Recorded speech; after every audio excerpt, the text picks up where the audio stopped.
স্বামীকে অবজ্ঞার না করি গো,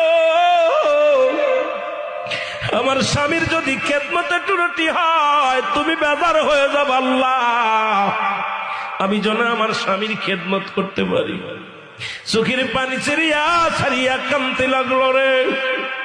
এই মুসলমান স্বামীকে বলে, স্বামী রে আপনি তাঁবুর মধ্যে থাকেন, আমি যাই গ্রামে যে কিছু আনতে পারি কিনা। স্বামীকে ওই তাঁবুর মধ্যে রেখে কুড়ে ঘরের মধ্যে রেখে গ্রামে যায় কাজ করতে। সারাদিন ভরে বিবি রহিমা মানুষের বাড়ি থালা বাটি মাঝে, সারাদিন ভরে মানুষের বাড়ি পানি উঠায়।